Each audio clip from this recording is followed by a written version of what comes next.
workshop on a writing-based style of pedagogy run out of the Institute for Writing and Thinking's international programming, the Center for Liberal Arts and Sciences Pedagogy. We have two CLASP fellows who are going to tell you all about the research that they're doing and their experiences. But before we do that, we thought that we could give you a little taste of the IWT model. So the first thing, we're going to spend a couple minutes. All I want you to do, I hope everyone has paper. If not, we have paper. I just want you to continuously write whatever you want. It can be whatever is in your head. It can be descriptions of the room.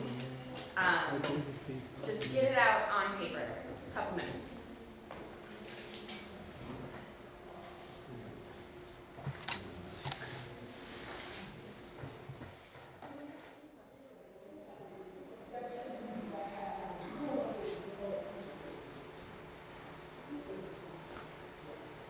All right, if you want to start finishing up your sentence, what we're going to do now is called a process write.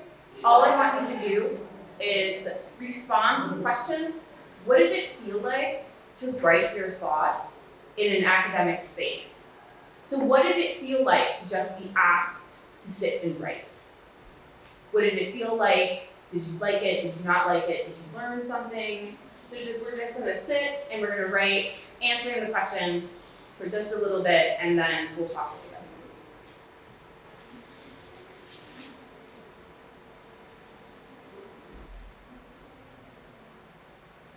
All right, if you want to start finishing up your sentence.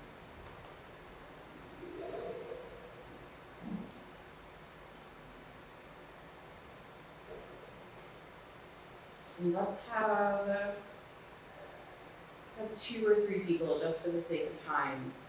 Normally we would read around, but I want to make sure that we give space for our 2 fellows to tell us what research. So who wants to read? I don't want you to read your private write. Don't tell me what your private write was. It's private, just for you. But read, and you can just read a sentence. You could read the whole thing. What did it feel like to do the private write? So don't tell us the private write. That's yours. What did it feel like? What do we think?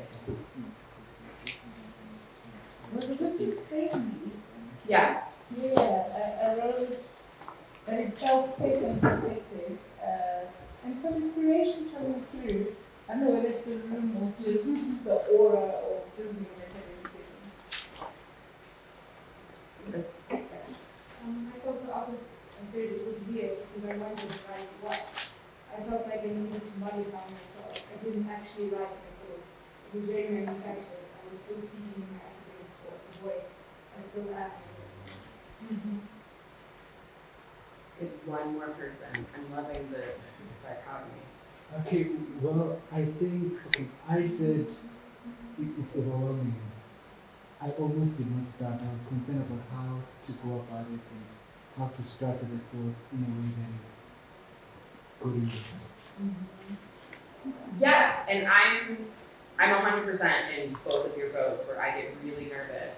But at the same time, when I just do it, I do get that inspiration. But in either direction, we had a moment where we were able to process what we were thinking, and we could critically analyze it, right? Whether it's not, I'm in an academic voice, or this was really overwhelming, I'm not sure that I want to do this, or I had a moment of inspiration, let me sit and think about it. I'm hoping that it gave you a chance to really just focus. I'm going to very quickly introduce myself and the Fellows Program, and then I'm going to turn it over to Neka and Fouad. My name's Jen Sweeney Risko. I work for IWT CLASP in one of my many hats that I wear at Bard. the Institute for Writing and Thinking is a independent professional development institute run out of Bard College that practices the style of writing in the classroom that you all just did. And domestically, they run professional development workshops online and in person for anything from early education to postgraduate. The international program is called CLASP. It is the Center for Liberal Arts and Sciences Pedagogy. It is run through OSIN, which is the Open Society University Network. And what CLASP does is three things. One, we go to OSIN institutions and we run professional development workshops. Two, we run online workshops. There's a bunch, if you look at the website, not the Fellows program, if you just go to IWT CLASP, there's a bunch of workshops that you all can sign up for. They're about 3 hours long and they're run by CLASP Fellow alumni. They're great, super fun, and you can get more information about what we were just doing. The third thing we do is the CLASP Fellows program. It's a 2-year professional development program where beautiful, wonderful people like Neka and Fouad are able to get together in person and online to talk about what it means to use writing, student-centered learning, collaborative learning in the classroom. And they learn about it, they talk about it, and then they research it. And they produce a capstone project, sometimes an article, sometimes a series of workshops. We leave it open to what you all want and need. So I'm going to turn it over to them, and they're going to talk about their class research. Hi everyone, I'm Neka. I've been working at Wits in the Theatre and Performance Department for coming on 6 years now. I was a student here as well, and I fell upon CLASP because I'm interested. My PhD research is about designing a theatre-making curriculum for disabled students. So I'm mixing disability, pedagogy, and performance practice, which is an embodied art form, to try and create different kinds of pedagogies. And CLASP was one of the spaces that I fell into and found because it was looking at ways of learning that were perhaps not necessarily normalized or academic. And I'm looking for alternative ways to teach and to learn and to think and to breathe and create. And one of my 3 applications is writing as one of those things. Because our students are in the arts already, our pedagogies tend to be very embodied, they tend to be very reflective, they tend to have writing and making and thinking and reading all integrated into one. So we are lucky that our students are those kinds of students who dive into what we ask of them. But what CLASP has offered me is a lot of pedagogies or approaches, including private writing, process writing, loop writing, gallery walks. There's a whole bunch of these things that can operationalize writing in the classroom so that when you come to academic writing, it's less intimidating because you're doing it as part of your classroom activities. And that's been super useful.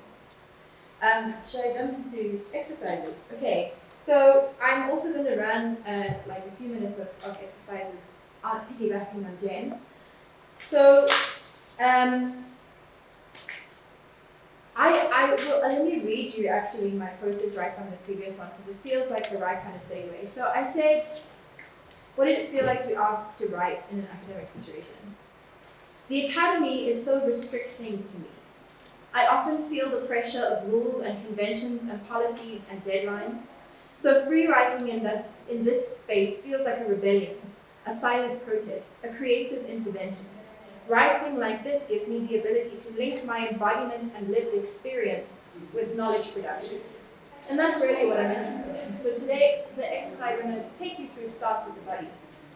And I know we're not performers and I'm not about to ask you to perform. But I am about to ask you to close your eyes for a second and just put your hands on the table. Make sure that you have like a piece of paper that's fairly open in front of you, so like a blank piece like this. And just put your hands in a restful position. Make sure both your feet are on the floor and you've closed your eyes. And we're just going to take 3 deep breaths. And as you do that, all I want you to do is come into your body and figure out where do you hold the most tension today. So as we breathe the first breath, think about where you're holding tension, and I'll guide you through the rest of the breath. So exhale all the air out of your lungs. To breathe deeply into the stomach. On an inhale, hold for 2 seconds at the top there, and then a gentle exhale. And the second time around, I want the inhale and the exhale to be more audible. So release all of the air, and now an audible inhale, and an audible exhale. Beautiful. Take it as slowly as you want to. And in this last one, just notice your heartbeat. Notice the breath. And notice, importantly, where is there pain, tension? Where are you holding that tension as you sit here? Let's do the last one. We exhale all the air out of the lungs until we really need to breathe in. And we inhale.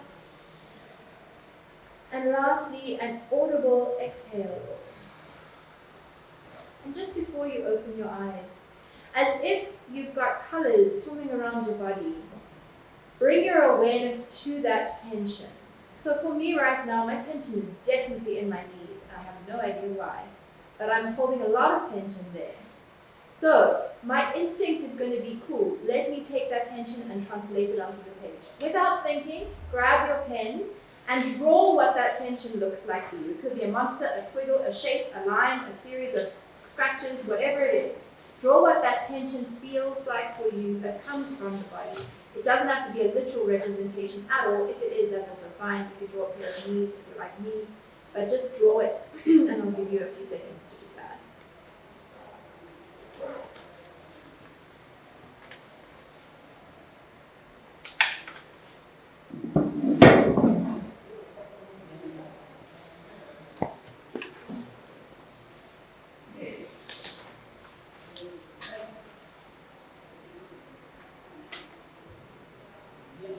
And if you get stuck, just close your eyes again, re-find the tension, re-find the breath. And one of the best things you can do at this point is also to breathe into the space of tension. So if there's tension in my knees, I'm going to mentally direct the breath to that space before I continue drawing. If you would like to, you can also draw with your eyes closed as you connect yourself to that point of tension.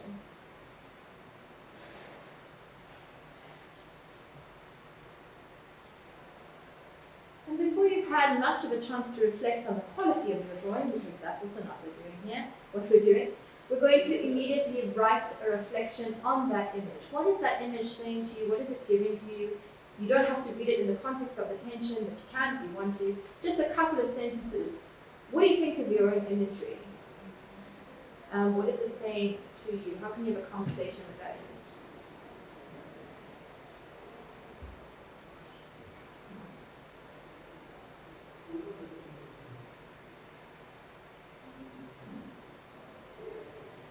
As you are writing, please be aware of your own breath. If you're holding it, let it go. Let it go in between sentences, let it go in between words. And inhale at all of your punctuation.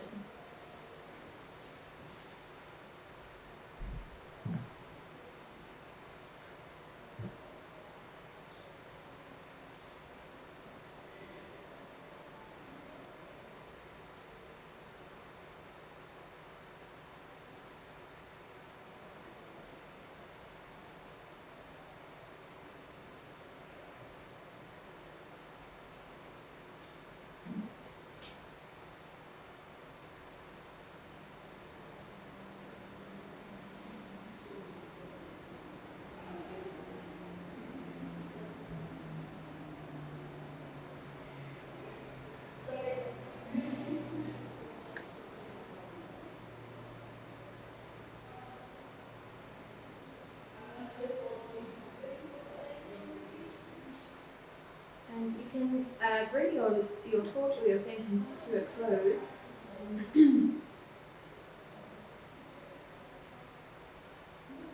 And the last thing that I want us to do, just before we hear from one or two people, is to look at what we've got, both all of it actually, the breath, the feeling, the picture, and the writing, and to for 1 second answer the question, what knowledge can this give me?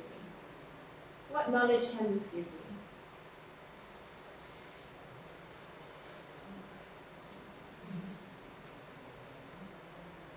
It doesn't have to be profound knowledge, just something. And please don't forget to breathe as you answer this question.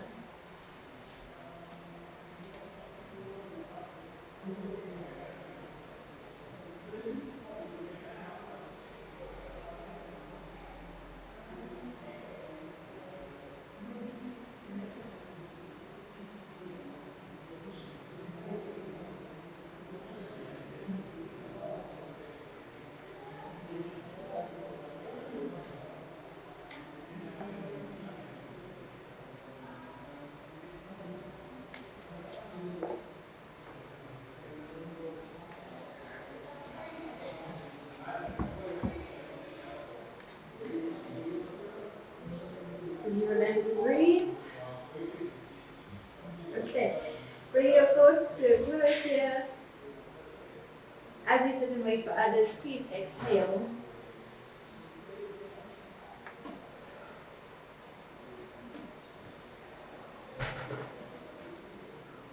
And I would love to hear some thoughts. It can be the actual writing that you did, a sentence. It can be a sentence from the first bit of writing or the second bit of writing. You can show us your image. These are my knees, you guys. Like knees and squiggles. So if you'd like to share, you can pick anything that you've written or anything that you'd like to share. So I'd love to hear from 3 people.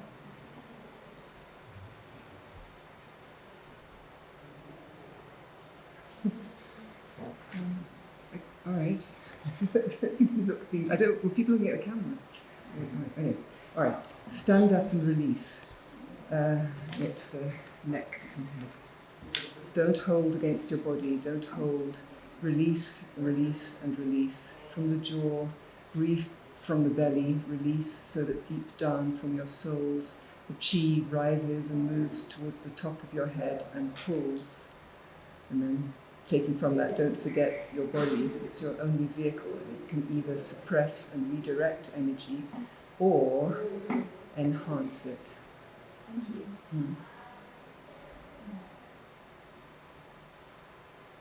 I think you. I'd love to. I'd love to. Yay, thank you. I wrote, the fact that you look like a mushroom cloud has me pretty shook. The catastrophe that I'm trying to undo is suddenly there without a choice. And I feel like I didn't do that, but there that is. And maybe one more thought on the process of feeling, drawing, then writing. Was there anything interesting that came up in that process for anybody? I think drawing stops the sensory brain a bit. So you're just feeling something. And you're not coming to a quick answer. It's seeing and feeling something first. Yes. Do you want to speak? Okay, actually, I didn't know this because I was just listening to you speaking. So when you said, pick up a pen and then start drawing, my eyes were closed. Nice. So I just kept and I do something like this. So Very it's a person, I wouldn't know if it's me or what, but it's a person with a hollow space somewhere around the ear. So what I wrote was attention speaks to my letters. The image I drew shows the face of a person with a hollow space near to the ear. So the knowledge it gave me is how much hollow I could be, and I should relax and take things easy. So from the drawing, the only thing I thought I could just see the darkness. So my hand just drew whatever that my darkness is showing. Which is amazing. You don't because I think I was just going to say a finishing sentence before I hand it over to Fouad. I think what intrigues me about this institution, about many others like it, is that students are forced to separate themselves from their writing, the body from the mind. That's a very Western methodology because you're forced to be objective and scientific. So what this kind of offers us is to remember that all knowledge comes from the body, that the body is your primary vehicle for communication and knowledge production, and the student gets to trust themselves. What they make and what they feel and how they connect those things is their own business, and no one can tell them or direct them into the right way or the wrong way to get there. This might result in a very academic essay at the end of the day that comes from me and is made through the senses. It's also a couple of really cool strategies to stop you thinking too hard or overthinking and to let you play, which is really what my expertise is in. How do we play and then translate that into creative work or into academic research? So thank you. Thank you. It's a pleasure. Well, I guess it's my turn. So, my name is Fouad Asfour. My background is basically linguistics, and then lots of art writing, and then research in arts education, and then creative writing. So, I'm doing a PhD here at the School of Arts, and it's entitled I'm Drawing the Line Through Spectrography, Exploring Translingual Aspects through Visual Writing. And actually, my topic really is follow on from what Jen was introducing and what Neka was taking us through. And I want to, just like by way of illustrating that research, basically I'm asking how is writing activating your senses? So for me, spectrography is like you mining your senses as you write, where writing is a sense itself, because it's a line. The line runs from the past to the future. Each word is a little bit in the past and the future. So you write sentence, which is a terrible word because it can be sentence. But I do not here. So you are actually having a very short span of time. So for now, I want to do a little exercise, or to invite you to do an exercise with me. Just think about the day. Think about moments throughout the day, wherever you were. Don't have to be the festival. Just today, from when you wake up to now, that inspired your senses in some way. So I can say 2 moments that inspired me today were during Annabelle's writing in the morning, when the moment of questions, how they open up space. So when that was uttered, I just felt like, there's space in the page. And you know, like you feel like suddenly there's an spark on the page by the question. So that's what I mean, like how do you, so in your writing, try to re-impact a sense that you felt in the moment of experiencing it. And it doesn't have to be poetic. It's really just like allowing the writing to engage with.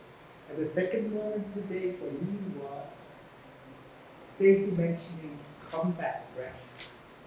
And I felt like, wow, I never heard about that. And I think we are a lot of time at that moment of, you know, like even the writing feels like combat breath, because you have to write against, you know, the time. Your time runs out, you have a deadline, you have a thesis to finish, you have to finish your paper. So how does it feel for me? It was really interesting to suddenly think of that moment of writing as how does it feel if I'm not writing in a combat breath, breathing mode. So that was like my little input. And for the next few minutes, I want to invite you, just close your eyes, allow yourself some time, think about the day.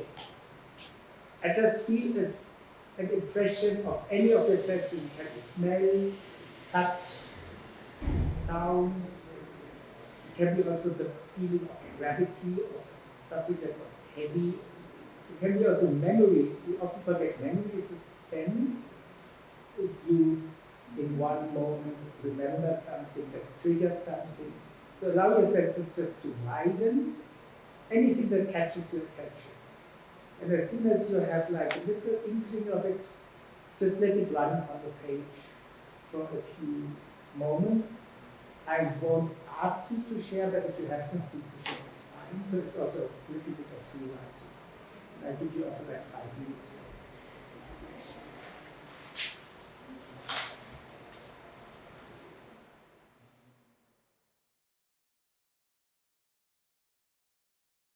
Anyone feel like sharing? Can I participate? I know I'm behind the camera, but this is fun. Okay, I'm a bit nervous because, yeah, I'm behind the camera usually. Okay. Splat, green, warm, cognition, scorch, jump, disgust. The moment of my untimely and unexpected luck. It was shitty. It was shocking. It's only the second time in my life, but man, was it unforgettable. So this moment was when we were sitting outside having lunch. I was busy wishing my colleague happy birthday and giving her such a heartfelt speech. And before I knew it, I felt this warm sensation on my arm. When I look over, a bird had pooped on my arm. So I was like, so that's what I wrote about. Thank you so much for the basic. It's often considered a side of luck, right? It's and it's a luck for the birthday we will see later. Anyone else has? I can go. Neka's activity made me realize that I've held tension all day, and that tension flows into my writing. I realize I don't breathe when I write. I have combat breath. But unlike how Stacy said, we notice our breath when we're tense, scared, or stressed. I don't. I have learned to ignore that sign that my body is telling me when I write. So can I ask you, do you think it was the word combat breath that enabled that experience, or was it also the, like, if you would think about exercise, experience of writing? I was just like, every time you said don't forget to breathe, I realized that I wasn't breathing at all. So I was like, what do I do during long focus breaks? Yeah, it was kind of shocking. And now as I was writing that, I was kind of like, oh, we gotta breathe, it's a period. Remember at the end of punctuation, breathe. I had like, It's really interesting because one of our writing groups, we did this whole moment of experiencing writing as breathing. It was one of those self-reflective moments where we just thought like, well, it's actually really, because also when, who asked the question, what changes when you free write? In the academic space, I wrote, well, I'm still breathing, so I can also as well continue writing. So it's really like this kind of what Neka said. How far do you put a wall where you put your body outside of that space? And are you even aware of it when you come into this space? That you suddenly feel like, oh, I have to move like this, I have to breathe like that, I have to do like that. Thank you for that. Anyone else? Don't you want to share?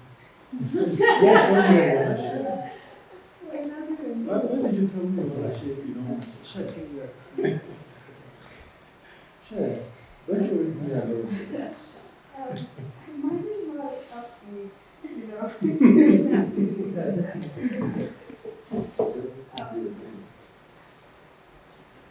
Tired, fatigue, need sleep, but the wheels keep turning, they do not stop. I cannot stop. I look incompetent, I don't know what I'm doing. Anyway, is this exercise working? I don't know.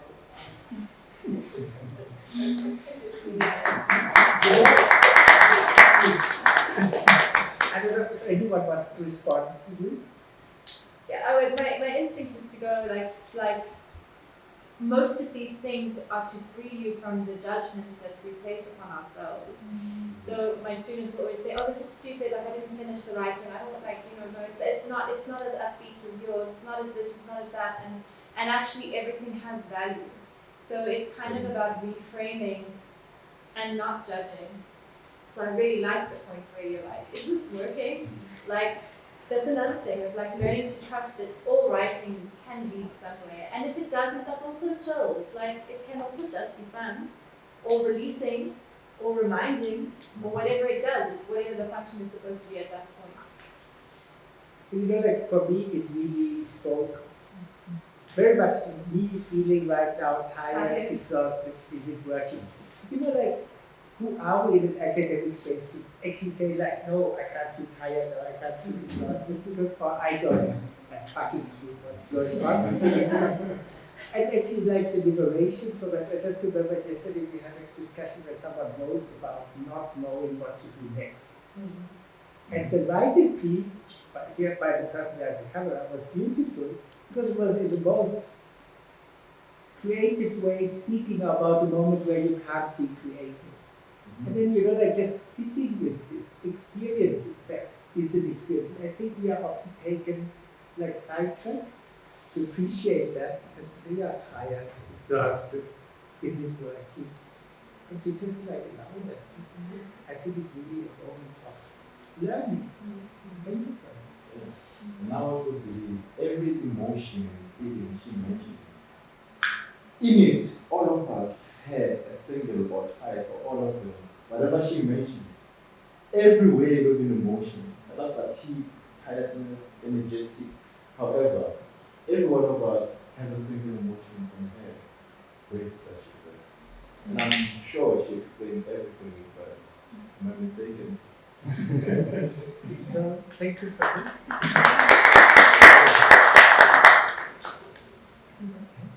I can show this one.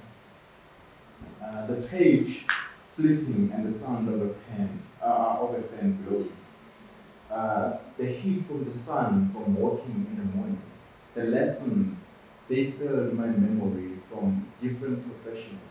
I feel calm, drained, and want to know more about everything. The breathing tells me how much alive I am, young and genuine at work. The thinking is extravagant. The clip says I am washed. The feeling is just beyond explanation. So I usually explain everything, the heat I felt in the morning when I was coming here, it was a bit late. I also explained the flipping of pages around me on this table and the fan blowing. And I also explained the lessons that I've had since morning, ever since I have arrived from different professionals. I'm living now, I'm still being teaching professional. And the feeling that I felt was calm, and even now it feels calm after the breathing and everything that we did now. And it tells me how young and alive I am. The journey out of work, I still got a long way to go. I don't have the way to play the country. So my journey is still long. Thank you. Well, I think Do we want to, so we're going to have a discussion, but before we do that, and for the sake of time, normally I would have you write for minutes and minutes. But for now, you can bullet point it. And the question, what ideas are at the corner of your mind right now? What do you want to remember? And you could answer that. You could flip it around. Yes. You could totally. Yes. What ideas are at the corner of your mind make you want to pull them out? What do you want to remember?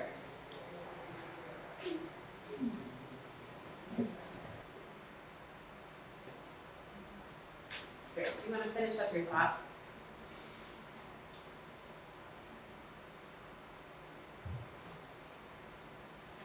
And let's talk.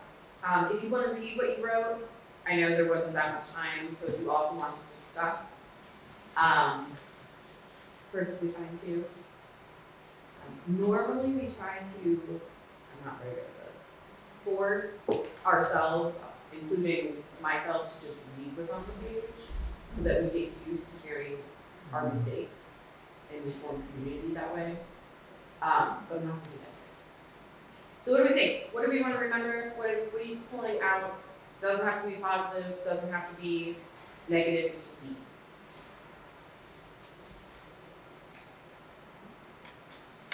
I wrote the notion that IT can be anything. That's kind of what I wrote. And how it doesn't have to be philosophical, it doesn't have to be purposeful, it doesn't have to be right messaging, no, it can be joy, it can be a feeling. And that's something that Okay, and I wrote it can be done, and it's possible as it is not about your surroundings, but the tenacity, hope, and courage you have about your goals to be fulfilled. And that's what's in my mind.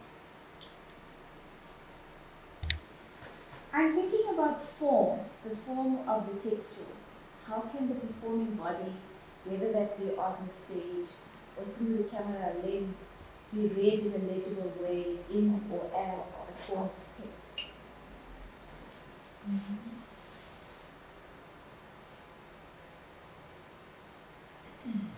Other people. She's so mad in my thoughts.